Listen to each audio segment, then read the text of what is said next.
And by now, I guess you all know, we're the first to return here. 5 years. 5 long years he's been dormant. And he's hungry. Jason's out there. Watching. For those of you wondering, yes, this is impossible to see out of. Okay, well, enough of that. Y'all, was the bag a bad idea? Welcome back to my video series on the Friday the 13th movies. If it wasn't already clear, the reason I'm dressing as like the Yeehaw Riddler is because I'm trying to look like Jason from Friday Part 2. If you don't get the reference, I'm sure that must have been a very alarming intro. But yeah, we're back. In the spirit of the Friday the 13th franchise, let's kick this all off with a clip show recap of what happened last time. But actually, if this is your first time here, hello. And also maybe consider watching the video I made last week about Friday the 13th as well. These two really go hand in hand. It's part 1 and part 2. This is part 2 right now, so maybe go check that one out. Last video, I went in depth on the first Friday the 13th film, paying specific attention to how it subverts the conventional expectations and messages of slasher cinema through including a killer that isn't male, but instead the middle-aged mother, Pamela Voorhees, of a character who might function a lot better as the antagonist, her son Jason. We had a great time diving into the works of Carol J. Clover and what she suggested the central struggle of the slasher film to be about. If you want to listen to all my reasoning and whatnot, again, I point you to the last video, but let's cut right to my conclusion from last time since that's what we'll be dealing with today. I argued in part 1 that Pamela, in contrast to the conventional slasher villain, represents the overbearing parent or mother. I agreed with Clover that the main struggle of the slasher film centers around a journey through adolescence. Final girls making their transition from feminine-coded childhood to masculine-coded adulthood. But I challenged her view of how that conflict is presented in the original Friday the 13th. Instead of saying the film captures a struggle between mirrored characters and final girl and slasher villain, I said the struggle of the film is one between a symbolic child looking to break into adulthood and a repressive parent gatekeeping that adulthood. In the process, making that first Friday film into a commentary on a stifling older generation, very topical for an era of Reagan, Thatcher, and general conservatism. And now we're here, set to explore how that alteration of the slasher formula in the original Friday in turn shifted the messaging and meaning of the series that followed. Let me say, we did a lot of thinking last video, a lot of hard brain work, and I want this video to act as a kind of break from that. I still want to bring all the complicated academic theories about these films, but I don't really want to analyze them all at once. So today we are vibing out and taking these Friday films one at a time, going from part 2 all the way to part 8, where the Friday series truly died as Jason fittingly left behind the 80s, Camp Crystal Lake, and his self-respect, to instead focus on making decent to pretty movies, far disconnected from this original series. I will say though, the CGI weed-smoking Freddy Krueger caterpillar from Freddy vs. Jason will be getting its own video because it truly is the thematic key to like so much of modern horror cinema. But for now, campers, we're so happy to have you back. I hope you'll join me once again as we discuss gender, film theory, and Friday the 13th right here on Making Media Matter. I wanna be famous.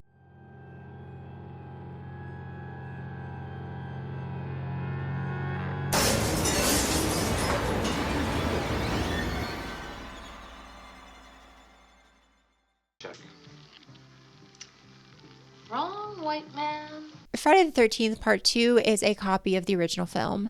Now, I don't say that to hate on this movie. In fact, I love this one more than the original Friday by miles. It's better paced, has better characters, and does probably the best job out of all of these films of just being a fun summer hangout movie. But I mentioned that Part 2 is a clone of its predecessor to highlight perhaps the most important aspect of these entire films, that Jason Voorhees is just his mother. So Friday 2 picks up in the aftermath of the original Friday. Pamela is gone, and wouldn't you believe that her son, surprisingly not deceased after his childhood drowning, is now out for blood. Confusingly having seen his mother decapitated, but also never coming into contact with her for the decades he spent living in the woods after getting lost in Crystal Lake. Is it dumb? Yeah, but dumb is just a word in horror, one we can easily replace with supernatural. And so you might hear all this, that Jason becomes the villain in this film, and think to yourself, well, okay, there goes everything interesting about the Friday movies, where we once had a middle-aged woman as the villain, making these films into a much more unique commentary on adulthood and repression. Now we have just another textbook slasher baddie in Jason, a hulking man-child of sorts who failed to achieve his own adulthood and takes out the rage or corruption of that on innocent teens. And I won't lie to you, that's a perfectly fine interpretation to have, one I don't even necessarily disagree with. But for me, that take misses a further reading for these films we can find if we only dive a bit deeper. Let me ask you this. Why does Jason go after teens? Why does he do the slasher thing? Out of repression? Out of revenge? Well, Jason has very little backstory, and while you might claim repression as a motive due to his life being pretty much ended when he was a child, I don't know if the repression angle is as clear for Jason as it is for slashers like a Michael Myers or a Leatherface. Speaking on revenge, yes, Jason does come back in this film for revenge, but that revenge is realized in the cold open, where he picks off Final Girl Alice from part 1. Revenge doesn't explain Jason's motives for the rest of the film, or series for that matter. So what does? Well, in Friday Part 2, Final Girl Jenny has a great scene where she psychoanalyzes Jason while out on the town. And while none of what she says is definitive fact, I think the filmmakers definitely want us to assume Jenny has it all pretty much right here, since this breakdown of Jason's mental is ultimately what allows her to win later on in the movie. In this scene, Jenny notably doesn't suggest Jason is acting out of a desire for revenge or out of repression. She suggests only that, having witnessed the end of his mother, the only person who was ever close to him, Jason is, quote, crying for a return, for resurrection. Jenny says that Jason likely had no understanding of death before he saw his mother fall, and likely understood her actions as done purely out of love. So is it so crazy to suggest that the reason Jason does what he's best known for is because he's trying to emulate his mother? Lashing out at the world because he's lost his mom, and picking off people around Crystal Lake because he wants to continue her mission? I don't think so. And viewing Jason's actions as motivated by a desire to emulate his mother to carry on her goals, I think we have to see Jason as an extension of Pamela. Meaning that our hockey-masked boy, perhaps the most iconic slasher villain of all time, doesn't himself fit neatly into the conventional portrait of a slasher villain. Jason is not a mirror image to various final girls. He is the repressive mother, Pamela Voorhees, in a different form. I understand why some of you may be skeptical of that being true, and by all means come up with your own interpretations for these films. But to prove to you that this theory has its merits, let's talk a bit about Friday Part 2 and how it works differently from other slasher films, specifically at its ending. My automatic point of comparison here has to be Halloween. Each of these films, Part 2 and the original Halloween, are textbook slashers with silent stalking villains, featuring strong, intelligent final girls who eventually overcome the slashers, only for a last-minute twist to imply the carnage will continue. These are very similar films. But while 90% of these films are roughly the same, note what differences appear in that final 10%. In Halloween, Michael Myers, the archetypal slasher representing a twisted image of the final girl, Laurie, is defeated through Laurie's brute force. She stabs Michael with the same type of phallic weapons he's employed on her friends, emasculates him, and rises into that masculine adulthood we talked about last time. Halloween is the slasher blueprint. In Friday 2, though, despite Jason filling a Michael role for most of the film, when it comes time for Jenny to beat him, Jason isn't done in by purely brute force. Instead, he's done in once Jenny puts on the sweater of his mother and commands Jason to stop fighting for her long enough to land a devastating blow.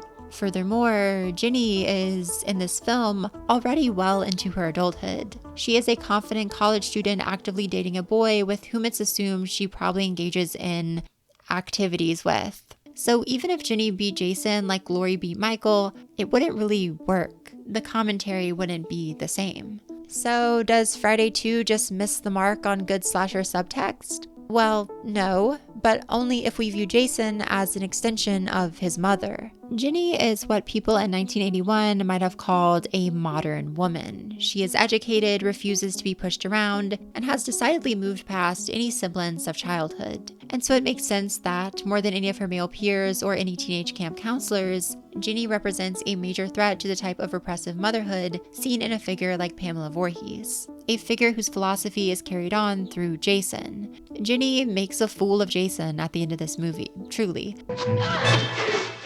And while some might mention that as a flaw against the film, it makes a lot of sense if we read Friday 2 as the struggle of a modern woman against a repressive parent. Ginny is not a kid to be pushed around. She is capable and driven, allowing her to make fairly light work of Jason here. The moment where she definitively beats him, where she assumes the role of his mother, certainly makes sense in the context of the film, but symbolically, this really is the ultimate defeat for all that Jason represents. Ginny seems to be telling us in this moment that the old motherhood of Pamela is out, replaced by a new, modern motherhood, occupied by the same generation that Pamela sought to hold back. If we choose to see Jason as a representation of repressive motherhood or just repressive parenthood in general, then Friday 2 seems to make a lot more sense and hold a lot more meaning in a metaphorical context than if we try to map Carol J. Clover's assessment of the slasher film on top of it. And in the grand scheme of things, this might be the single most essential movie to do this type of analysis for, because understanding Jason's mission as a continuation of his mother's, we can start to develop a very interesting picture of the other Friday films. I'm not in love with Friday Part 3. While I think the former two movies, from either a filmmaking or messaging perspective, are pretty good if not great, Friday 3 feels like a step backwards for the franchise, marked by worse effects, less engaging characters, and much more shallow commentary. Yet, even then, the failures of Friday Part 3 can tell us a lot about the framework we've laid out so far for understanding these movies, making this film a pretty useful stumble in the trajectory of this series. Here, we get another retread of things that have come before. A new cast of teens arrive at Camp Crystal Lake, no longer camp counselors but still filling pretty much the same role, and they are picked off one by Jason until a single final girl remains to do battle with him. The key difference here is that while the first Friday included an unconventional villain and the second featured an unconventional final girl, here we have neither, and instead are met with an attempt at turning the Friday franchise into your standard slasher fare. Definitely not the last of those. Chris, our lead, is almost comically the final girl archetype. She's a teenager on the verge of adulthood with a masculine name, she's not interested in sex, more of a tomboy, etc., and her battle against Jason is, for the most part, predictable. But the Friday films can't be the standard slasher. Jason, as we already discussed, doesn't represent the standard slasher villain, so the typical formula doesn't work, at least not yet. It's no secret that Part 3 is one of the lesser loved Friday films. And if you ask fans of the franchise why that is, you'll probably get a variety of answers. Being a jerk is better than being a nothing. But in my view, the reason this film isn't often loved comes down to an inability to tap into the deeper messaging of the franchise and pair Jason against a character that helps to highlight his unique motivations and what he truly represents. There's a scene in this one, a scene very representative of this entire film and how it falls short, where final girl Chris reveals that she's encountered Jason in her past, years before the events of Part 3, and she says she fought against him before blacking out and later waking up in her own bed. I think the implication here is clearly that Jason might have assaulted Chris, and I don't think that works at all. It's something that completely defies everything we know about Jason as a character, strips him of his more sympathetic nature as far as slasher villains go, and reduces him to the same sex-fueled, hulking figure you might see in a more basic slasher film. That's not to speak poorly on those films, it's just to say that Jason doesn't work in that context. These aren't films built for that. Everything audiences know of Jason, everything that sets him apart, and just so happens to further our unique reading of his character, all that seems to go out the window in scenes such as this one. The choice to imply Jason assaulted Chris pretty much lays bare the truth of how this film wants to frame its villain, in a way that feels misplaced in the Friday franchise, even though it tries to stick fairly close to what's come before. I don't hate Part 3, I think it's charming in many ways, but when trying to piece together a wider reading of these films, this one can't really be seen as anything other than a disappointment and a misunderstanding of what's come before. Luckily for us though, the series is about to get back to its core in a big way, just in time for Jason to meet his end, or something like that. This is Part 4 in like 12 movies. Jesus Christmas! Holy Jesus, God! Friday Part 4, supposedly the final chapter, is perhaps the most interesting of this entire franchise when viewing the series through my lens of Jason as representing the repressive mother, mostly because of one character, Friday's very own final boy, Tommy Jarvis. Tommy Jarvis is the Laurie Strode or Nancy Thompson of this series, returning for a grand total of 3 films here, where he's played by all different actors but furthers the same character progression. In this 4th film, he's perhaps at his most iconic, very much an 80s kid that might fit comfortably into something like Stranger Things. He's quirky with these weird little hobbies that he seems to be bizarrely good at, is played by Corey Feldman of Goonies, Stand By Me, etc., and is swagged out in the most 1984 of outfits at all times. And look, y'all know me, I overthink things. So my immediate thought when coming back to these movies for the video you're watching now was, why is the final girl of the Friday franchise a 13-year-old boy? And then it hit me.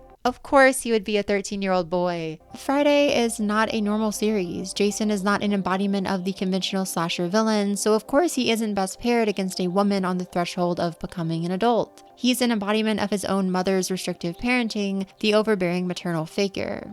So duh, his arch nemesis would be a boy on the verge of puberty. Corey Feldman's character almost feels out of place in this film. He's a literal child among what are probably the most horny group of teens in any of these Friday movies. Like, there are 2 films happening here. One of them is E.T. and the other one is like Slumber Party Massacre. For a long while, I felt like this was a bug of the film, a bit of tonal inconsistency that made it worse. But looking towards Jason as an embodiment of the repressive mother, it all makes sense. Friday 4 exists in a world of the sexual. I made note while watching this, and there's barely a single conversation in this film that's not about being a freak. The coroner is getting it on in the morgue. Teens are hooking up left and right, except for Teddy. Want to give Teddy Bear a kiss? And every conversation that doesn't take place during the act is about the act. Friday 4 definitely fails the Bechdel test, but I respect it because it also feels like the reverse Bechdel test. Like, every girl here is talking about boys and every boy is talking about girls. It's ridiculous and I kind of love it. Jason exists in this world as a manifestation of the limiting parent to punish that sexuality, that unashamed adulthood, and that's something we've already established. But the reason Tommy works so perfectly here is because he comes from that more pure world of youth, one Pamela once saw embodied through Jason himself, yet Tommy is moving towards the adult world at a rapid pace. Tommy is routinely exposed to overt sexuality, and we're reminded frequently that's where he's heading, making him a great foil for Jason, who continues the mission of his mother to stop that at all cost. We've seen twice now how Jason fails to pair well with final girls. Either they feel too ahead of him, like in the case of Ginny, or the relationship just feels wonky, see Chris Higgins. But in aging down the final girl and making her into a boy, the Friday films resolve those issues. There's this common pattern for young boys where they are best friends with their mothers and then cut them off once puberty hits. It's a very real phenomena, a key sign of a boy growing up, and I think that's exactly what Friday Part 4 is about. We see across this movie scenes where Tommy's real mother looks distastefully at the teen staying next door and tries to shield her son from their adult ways, to keep him a child. When she is taken out of the picture by Jason, it's he who kind of replaces her, acting as a more extreme mother figure and dispatching those same teens. When given the choice to go after a cornered Tommy or his adult sister, Jason chooses the adult sister, symbolic of his true desire to preserve childhood above all else. And the finale of this film might be the most telling of all moments here, and sees Tommy trick Jason momentarily by pretending to be his childhood self and then violently destroying Jason with his own phallic weapon of destruction. Think for an instant why Jason pauses his rampage when he sees Tommy dressed as his younger self. In part 2, Jenny disguised herself as Jason's mother to stop him, which worked because Jason is a mama's boy at his core. But if Jason is just a conventional slasher monster, then why would being reminded of his younger self stop him in his tracks? It doesn't make sense until you consider that Jason is acting as both himself and his mother. Jason doesn't see his younger self here through his own eyes, but through the eyes of his mom, who he continues a quest of blind revenge for. Tommy seems in this instance to imply he will stay the eternal child, something seen as pure and deserving of love by Pamela, and so Jason pauses. But then Tommy spits in the face of that eternal childhood with an act of violence. We've mentioned this already, but violence and sex hold a very close relationship in the slasher film. Slasher villains often wield weapons to compensate for their lack of sexual ability and to symbolically penetrate their victims. In the hands of Jason, that connection comes as an irony. Sexual teenagers being punished with weapons that bring to mind that same sexuality. But in the hands of Tommy, that connection is more straightforward. To enact violence here is to embrace the sexual, the adult, and so Jason, the mother, is killed off by it, leaving us with a strong, definitive ending to these films that compounds all the themes of the franchise so far. And, oh, wait, we're only halfway through these movies, and this one comes with a last-minute twist that complicates everything. Great. So Tommy, after ending Jason, goes a bit crazy, starts hacking him up like wild, and we end the film with the implication that Tommy will be forever scarred from this encounter and perhaps even become a new Jason of his own. Wonderful. While I could roll my eyes at this, say it robs these films of a high note ending, to me, this actually reads as a strong setup for the next two movies that proudly feature Tommy. If Friday 4 ends with Tommy comfortably moving to adulthood, then we run out of interesting angles for his character. But by including this ending, we're thrown a twist. Tommy is now someone who has experienced childhood trauma that might leave him in a state of arrested development. He likes to wear a mask, he's now wielded a phallic object of violence. Tommy is now set up to be a conventional slasher villain, giving the Friday films an opportunity to carry on and keep the commentary going. While Jason has broken from the mold in these last 4 films and given us a killer symbolic of a repressive mother, we're now getting set up for a more conventional slasher baddie, albeit from a very unconventional source, that being Part 4's protagonist. And with that, let's talk about Friday 5. All right, either you got the car started or you're a dead man. Rat-a-tat-tat-tat-tat-too. Friday the 13th: A New Beginning is probably the most hated of all of these Friday films, in large part because Jason isn't even the killer here. Plot twist, he's been replaced by some random paramedic. But to dwell on just that aspect of the film is really to do this one a great disservice. Friday 5 has some of the most memorably bizarre characters of this entire franchise. Might be one of the most rewatchable of all the Friday films, and most importantly for us, provides lots of interesting subtext, particularly a follow-up to the story of Tommy Jarvis, now an adult still processing his trauma from the last film and trying to avoid becoming a Jason. And I see there being 2 real paths to take here, each with their own interesting messages. On the one hand, you could have Tommy go full slasher and deliver to us an overarching Friday story about the corrupting power of repression and obsessive parenthood, how Pamela's style of motherhood can corrupt. On the other, you could have Tommy overcome his baggage in this film and give us a story about, you guessed it, overcoming repressive parenthood. He could face Jason, defeat the symbolic representation of his trauma, and move on. Strangely enough, though, the film decides to do a bit of both, and this is where Friday 5, and kind of this whole series, loses me, at least on a commentary level. Tommy spends most of Part 5 not on screen, essentially all to grow mystery about if he's secretly the replacement Jason stalking our new set of teens. As I already mentioned, he's not, it's that random paramedic guy, but when Tommy is on screen, essentially all signs point to his story being one of overcoming the pull of Jason and moving on with his life. Tommy is haunted by visions of Jason and incredibly antisocial, but across the film, he starts to open up, building a light relationship with others, all of it culminating in a final fight against replacement Jason, where Tommy helps to defeat him with his new friends, symbolically conquering that aspect of himself. In the film's final scene, we get a callback to the cold open, wherein Tommy dreamed he was facing off with Jason, notably still as his child self, and cowering in fear. Now, though, Tommy is an adult. He stands up to his vision of Jason, and finally, we get a happy ending for Tommy.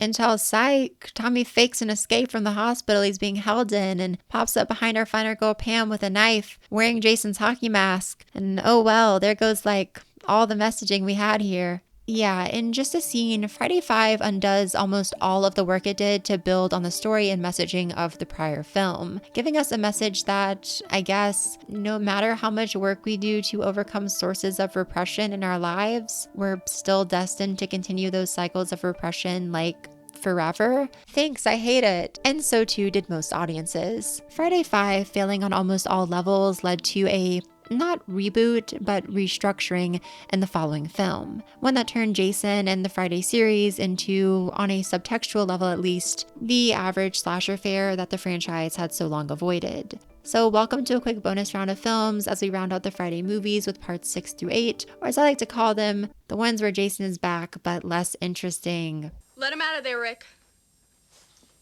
Megan.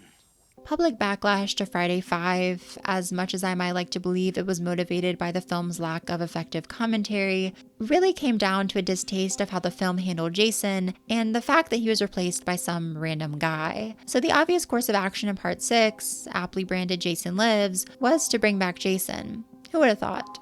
And let me say something right now. I love part 6, like a capital L-O-V-E, love this film. This is easily one of the best Friday movies and honestly, a highlight of 80s slashers overall. The characters here are unique with clear motivations and special quirks. The atmosphere is on point, Jason carrying the vibe of like a classic Universal monster, and the script is far and away the sharpest of the entire franchise, carrying with it this meta edge, one so good that Scream, the ultimate meta slasher film, would take inspiration from it years later. But for as much as I adore this movie, it did kind of ruin the streak of interesting ideas we had going in the Friday films. Part 5 set itself up to tell a story about trauma and its influences throughout generations. And while the film kind of flopped in that goal, at least there was something there. In Friday 6, the bizarre and fascinating quirks of the series and the continuity that gave us so much good commentary have been traded into a straightforward return to the villain who defined this franchise. Jason still represents Tommy's trauma here in some ways,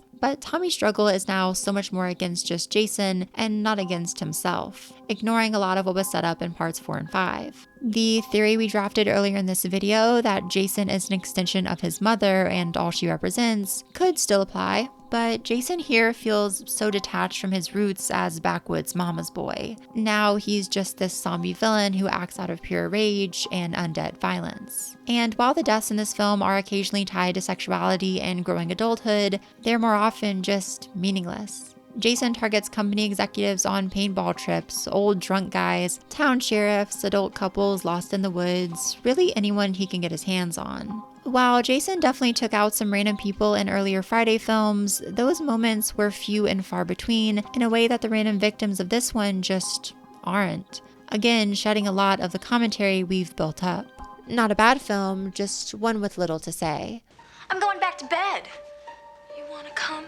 Part 7, where Jason faces off against a final girl who is basically Carrie, is perhaps the late Friday film that deserves the most analysis on a commentary level, even if it doesn't quite return the series back to its former heights. Like Carrie before her, lead character Tina's telekinetic abilities serve as a stand-in for female adolescence, with the exercise of her powers throughout the film either coming into conflict with or being used against abusive adult men in her life, stand-ins for restrictive father figures. And so, when Tina engages in a full-on fight with Jason towards the climax of the film, it clues us in to what role Jason presently serves in his own ongoing story. Jason has now made a full shift from repressive mother to repressive father. Still more unique than Jason just being a twisted mirror of the final girl, but definitely not an exact revival of the interesting subversion to the slasher formula that we got in films 1 through 5. Like I said, if any late period Jason film deserves a deeper look, it's this one. And I do appreciate that the series is sticking to its Jason as repressive parent roots, but for me, the watering down of Jason and his origins by this point have really done a number, and this truly does feel like a less interesting version of what was already said in earlier movies, leading us perfectly into Friday Part 8, Jason Takes Manhattan. I don't like this movie. Like, really, at all. It's my least favorite thing we've covered so far, and to no one's surprise, I think it's also one of the least interesting or cohesive when it comes to the deeper messages in this series. We're so far removed now from the origins of this franchise, simple characters and genuinely inventive subtext, that Jason Takes Manhattan essentially plays like a random fan's idea of a Friday film, paired with harsh studio budget cuts, of course. The result feels confusing more than anything, with a child Jason running around, a final girl who isn't all too compelling, and a complete failure to deliver on the film's ambitious concept of Jason in New York.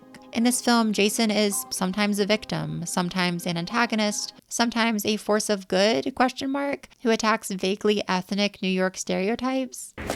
Follow us, we blow a head off. Comprende? Don't ask me to explain any of this or take any of it seriously, please. I love these movies down, but this ain't the one, and it definitely doesn't expand on whatever this series used to be about. Cool.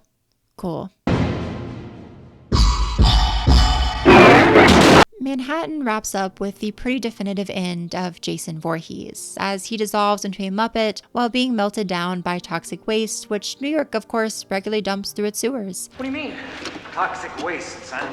The sewer floods out with this stuff every night at midnight. And while Jason would go on to star in various other films, I think I've made fairly clear how the stuff that interests me most about Jason, what he represents, and what his films are trying to say, flies pretty far out the window by the end of the 1980s. Even then though, there is a pretty compelling streak of films in the first half of the decade that give us something to latch onto. A twist of slasher convention that frames the Friday series as one, symbolically, focused around more than just the average slasher fare. I suppose then, having now taken a look at all the Friday films and found something deeper within them, it's worth asking the same question that I did at the end of my last video on the series. What does that all matter? Ellie, you've convinced me that the Friday films carry with them these deeper meanings, but I just don't know if I care all too much or if it outweighs the negative attributes of these films. And to that, I will say this as a close to all that we've discussed. Friday the 13th is the franchise that got me invested in horror cinema. I fell in love with these movies at way too young of an age, and they sparked a lifelong love for horror that has pushed it to become my favorite genre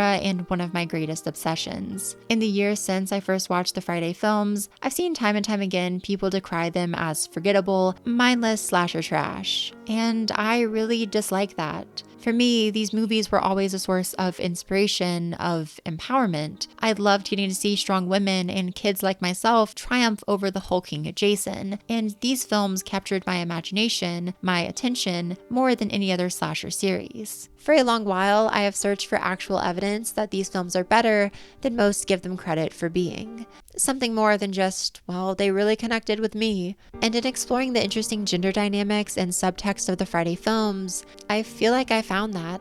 There are certainly negative elements in these films, the constant male gazing and exploitation of women's bodies, the recycled nature of most plots here, the fact that they kill that real-world snake in part 1, etc. For me though, the positive aspects I've been able to pull from this franchise do largely outweigh those faults and elevate Friday into something more. There is genuinely interesting work being done in these films underneath the surface, more than just the general commentary we can expect from almost any slasher film of the 1980s. Whether intentional or not, the Friday franchise sets itself apart from the first film, telling a story more centered around generational divides than any other slasher out there. As a consequence, the Friday movies can be read as a direct rebuttal to the oppressive frameworks of 80s America, making distinctly personal conflicts that consumed almost all of culture at the time and turning the domineering parenthood of the era overtly villainous. That's a conclusion I've already reached with the first film, but it's important to restate it now, having analyzed the whole series, because I find the most value not in recontextualizing Pamela,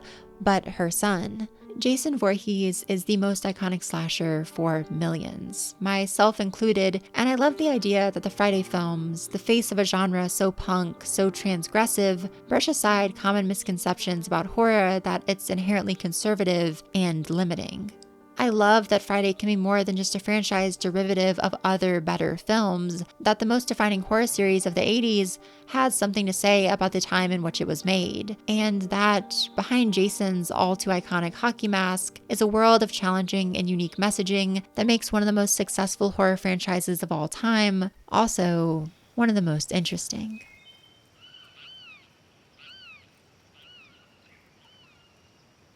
I also just want to say, these movies are fun. I like summer camp. I like being a teenager.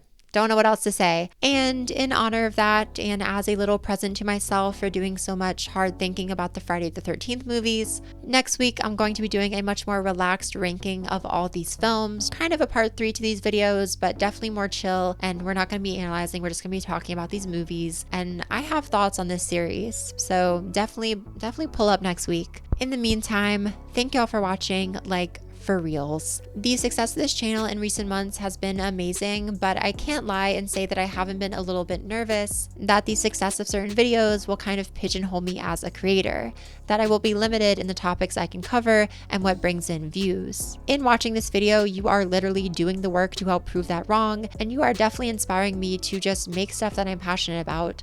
So again, I really appreciate it. My biggest thank you of all will definitely go out to my patrons. It is literally y'all's support that keeps this channel alive. Your monetary contributions help me take a risk and make videos, and I love you all. And a very special shout out goes to my patrons in the shout out tiers. Special thanks to Gabriel H, Alex C, Mig D, Jake Eckenrode, Anya May, Onyx, Sophie Villarat, at Adrian_R31, Alex Mirabal, and Grace. New videos up next. I am plotting on world domination this summer 100%. As always, I have been Ellie, you have been wonderful, and until next time, bye!